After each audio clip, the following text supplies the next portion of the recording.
ପ୍ରିୟାତ୍ମନ ଆଜି ସାଉଳ ସିମୁନି ଯୋଗାଶ୍ରମର ଷଷ୍ଠ ଅଧିବେଶନ। এই ଅଧିବେଶନରେ ଆମେ ଆହ୍ୱାନ କରିଥିବା ପ୍ରବଚକ ବନ୍ଧୁ ଯୋଗାଚାର୍ଯ୍ୟ ଯୋଗୀ ଏବଂ ଆମର ପୂଜ୍ୟ ସଭାପତି ମହୋଦୟ ଏବଂ ମୋ ସମ୍ମୁଖରେ ଉପସ୍ଥିତ ଥିବା ଗୁରୁଦେବଙ୍କର ଶିଷ୍ୟ ଶିଷ୍ୟା, ଗ୍ରାମାଞ୍ଚଳରୁ ନିମନ୍ତ୍ରିତ ଅତିଥି ଏବଂ ଅନ୍ୟାନ୍ୟ ସମସ୍ତ ବାଦ୍ୟକାର ଭାଇ, ଆମର ରୁଷିଆ ଭାଇ, ସମସ୍ତଙ୍କୁ ହାର୍ଦ୍ଦିକ ଅଭିନନ୍ଦନ ଏବଂ ସତ୍କାର କରିଥାଏ। ଯେଉଁ ଯୋଗାଚାର୍ଯ୍ୟଙ୍କର ସ୍ୱପ୍ନରେ ଆମେ ଆଜି ବିଭୋର ହେଇଯାଇଛେ, ସେ ଆମ ଗହଣରେ ଆଜି ନାହାନ୍ତି। ଆଜି ତାଙ୍କ ସିଟ୍ ଶୂନ୍ୟ ପଡ଼ିଛି। ସେ ସ୍ଥୂଳ ଶରୀରରେ ନାହାନ୍ତି, ତୈଳ ଚିତ୍ରରେ ଆମ ସମ୍ମୁଖରେ ସେ ବସିଛନ୍ତି। ସେଇ ଯୋଗାଚାର୍ଯ୍ୟଙ୍କର କେତୋଟି ପଦ କଥା ମୁଁ କହିବି। କେମିତି ଆଶ୍ରମ ଆମେ ଗଢ଼ିଲେ। ଦିନେ ନନାଙ୍କୁ ମୁଁ କହିଲି, ମୁଁ ତାଙ୍କୁ ନନା ବୋଲି ଡାକେ, ସେ ମୋର ବଡ଼ ଭାଇ ସଦୃଶ। এই ଅଞ୍ଚଳରେ ତାଙ୍କର ଜନ୍ମ ଏବଂ এই ସ୍ଥାନଟା ହେଉଛି ତାଙ୍କର ପୈତୃକ ସମ୍ପତ୍ତି। ଆଉ এই ସମ୍ପତ୍ତିଟା ମଧ୍ୟ ତାଙ୍କ ନାମରେ ନାମିତ। ସେ ବ୍ୟକ୍ତିଙ୍କୁ ମୁଁ କହିଲି, ନନା ଆପଣ ହଳଦୀପଦାରେ ଆଶ୍ରମ କରୁଛନ୍ତି, ଅନ୍ୟାନ୍ୟ ଆଶ୍ରମ ପାଇଁ ଅନୁଦାନ ଦେଉଛନ୍ତି, ଆଉ ସାଉଲରେ କ'ଣ ଆମେ ଗୋଟେ ଆଶ୍ରମ କରିପାରିବାନି? ସେ କହିଲେ, ହଉ ତୁ ଗୋଟେ କାମ କର, ତୁ ଆଗର ଶାଖା ଚଳା। ମୁଁ କହିଲି, ଜାଗା କରିପାରିବି ଶାଖା ଚଳାଇବି? ଏଠି ତ ମୋ ପାଖରେ ମୋ ଘର ନୁହେଁ। ତେଣୁ ତାଙ୍କ କଥା ଅନୁସାରେ ମୁଁ କିଛି ଦିନ ବିବେକାନନ୍ଦ ସ୍କୁଲରେ ଶାଖା ପରିଚାଳନା କରୁଥିଲି। ସେ ମଧ୍ୟ ଆସନ୍ତି ପ୍ରବଚନ ଦେବା। ତାପରେ ପରେ ବହୁତ ଅନୁରୋଧ ମୁଁ ତାଙ୍କୁ କଲି, ନନା ଯାଉ ଆପଣ ଜନ୍ମଭୂମିରେ ଗୋଟେ ଆଶ୍ରମ ଆମକୁ ଗଢ଼ି ଦିଅନ୍ତୁ। ତୁ କ'ଣ ଚାହୁଁଛୁ? ମୁଁ କହିଲି, ଏଇଟା ଗୋଟେ ପୂଜ ଜମି ଅଛି, এইটাକୁ যদি ଦିଅନ୍ତେ ଆମର ହେଇଯାନ୍ତା। ଆପଣଙ୍କର ପୁରା ପ୍ଲଟଟା ଅଛି, এই ପୂଜ ଜମିଟା ଦେଲେ ହେଇଯାନ୍ତା।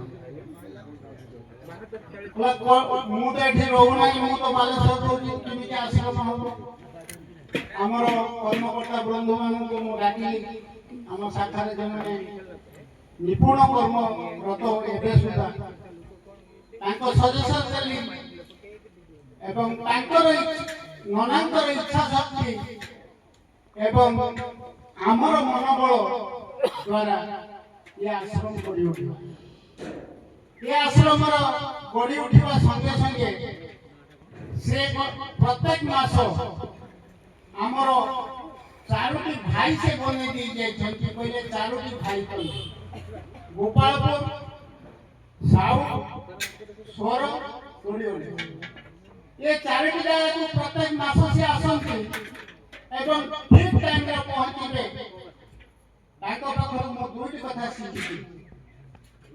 ସେ କହିଲେ, ପୁନଃ ସମୟକୁ କେବେ ଖିଲାପ କରିବେ ନାହିଁ, ମତେ ଅପେକ୍ଷା କରିବ ନାହିଁ, ଠିକ୍ ନର୍ମାଲି ନର୍ମ ପ୍ରଣବ କରିବେ। ଗୋପାଳପୁର ମଧ୍ୟ ସେୟା କହିଛନ୍ତି। ଆମର এই 4ଟି ଶାଖାକୁ ସେ ସଜେସନ ଦେଇଛନ୍ତି, ସବୁବେଳେ ସମୟକୁ ଜଗିବ। ସମୟ ଯଦି ତମକୁ ନେଇଗଲା, ତମେ କିଛି କରିପାରିବନି।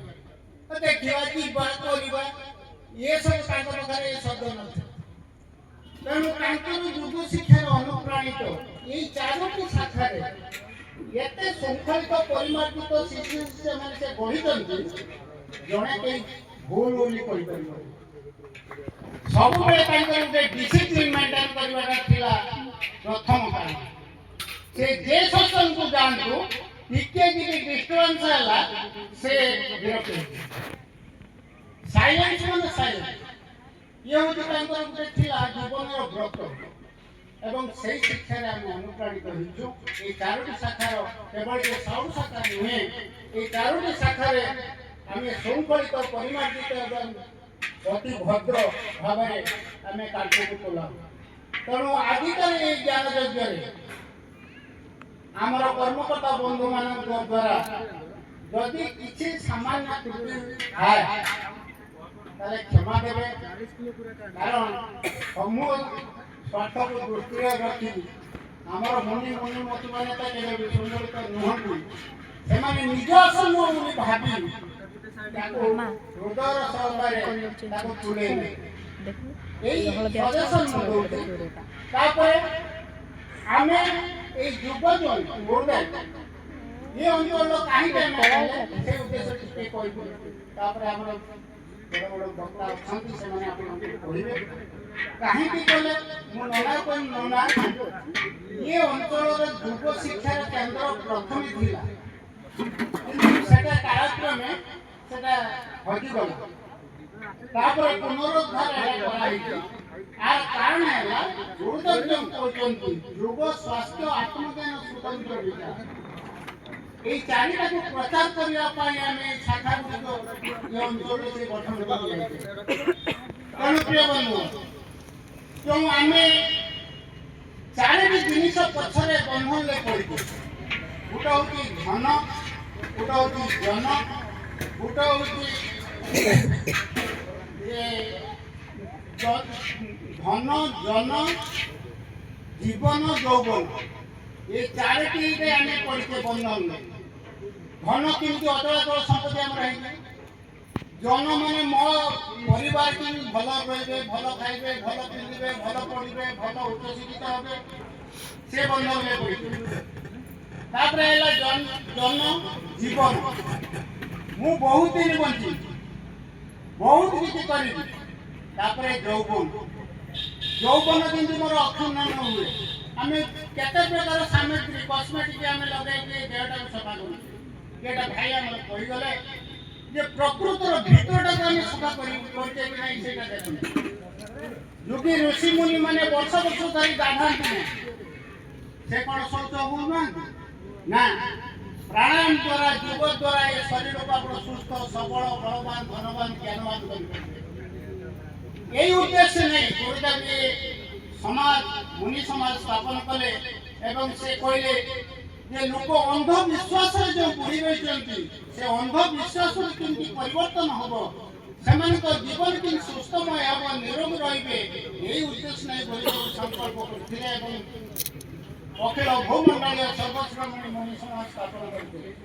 সেই উদ্দেশ্যକୁ সফল କରିବା ପାଇଁ গোপালপুর শাখা, রাউল শাখা, সোর শাখা, ওড়িয়া শাখারে কর্মকর্তা ভাই মানে মোর সেমানে তৎপর রয়েছেন। প্রত্যেক মাসে বর্ষণ চালিছি এবং এই স্বাস্থ্য আত্মজ্ঞান স্বতন্ত্র বিচার বিষয়ে আলোচনা করা যাচ্ছে, সাধন মধ্যে দেখাই দিয়াযাଉଛି। তেণু প্রিয় বন্ধুগণ প্রত্যেক মাস এই চারোটি শাখাକୁ অন্তত ଆପଣ ଚାଲନ୍ତୁ, ଦେଖିବେ কিভাবে শৃঙ্খলিত পরিমার্জিত এবং সেই সাধন ক্রিয়া এবং প্রবচন মধুর ଆପଣ ଶୁଣିବାକୁ ପାଇବେ। ଯାହା ହଉ ବିଶେଷ ନଉନାହିଁ, ସମସ୍ତଙ୍କର ମଙ୍ଗଳ କାମନା କରି ଏ ଆଶ୍ରମର ମଙ୍ଗଳ କାମନା କରି ଆମର ଅତିଥିମାନଙ୍କର ମଙ୍ଗଳ କାମନା କରି ମୁଁ ରହୁଛି। ଏବଂ ଆଜି କାର୍ଯ୍ୟକ୍ରମରେ ଆମର 3 ଜଣ ସ୍କୁଲରେ A1 ପାସ୍ କରିଥିବା ଛାତ୍ରଛାତ୍ରୀ 3 ଜଣ ଏବଂ ଆମର ସମ୍ମାନୀୟ ଅତିଥି ଆମର ଯାହାକୁ ଆମେ ଆଜି ମାନପତ୍ର ଦେଇ ତାଙ୍କୁ ସମ୍ମାନିତ କରିବା ସେ ଆଉ କେହି ନୁହନ୍ତି। ଏ ଅଞ୍ଚଳରେ ଏଇ ଆମର ଯୁବାଚାର୍ଯ୍ୟ କନାକାନ୍ତ ନନାଙ୍କର ପୈତୃକ ସମ୍ପତ୍ତିରେ ଗଢ଼ିଥିବା ଜଗନ୍ନାଥ ଏମ୍ଇ ସ୍କୁଲର ସେ ଟିଚର ଥିଲେ ଏବଂ ମୋର ସେ ନମସ୍ୟ ଗୁରୁ ଏବଂ ତାଙ୍କଠାରୁ ମଧ୍ୟ ଆମେ ଅନେକ ଛାତ୍ର ମଧ୍ୟ ଏଠି ଉପସ୍ଥିତ ଅଛୁ। ତାଙ୍କୁ ଆମେ ସମ୍ବୋଧିତ କରିବୁ। ସେ ଜଣେ ଉଚ୍ଚକୋଟୀର ପାଲା ଗାୟକ ମାନେ ବିଦ୍ୱାନ ଏବଂ ମହା ବହୁତ ଉଚ୍ଚ ପଦପଦବୀରେ ସେ ପାଲାରେ ଆମର ବ୍ରାହ୍ମଣ ଆର୍ଯ୍ୟ ସମାଜରେ ସେ ଅଧ୍ୟକ୍ଷତା କରିଛନ୍ତି। ତାଙ୍କୁ ପାଇ ଆଜି ଆଶ୍ରମ ଭଙ୍ଗ ହୋଇଛି। ତେଣୁ ମୁଁ ମୋର ବାଡ଼ିକୁ ବିଶ୍ରାମ ଦେଉଛି ଏବଂ ପରବର୍ତ୍ତୀ କାର୍ଯ୍ୟକ୍ରମ ଚଳାଇବା ପାଇଁ ମୁଁ ସଭାପତି ମହୋଦୟଙ୍କୁ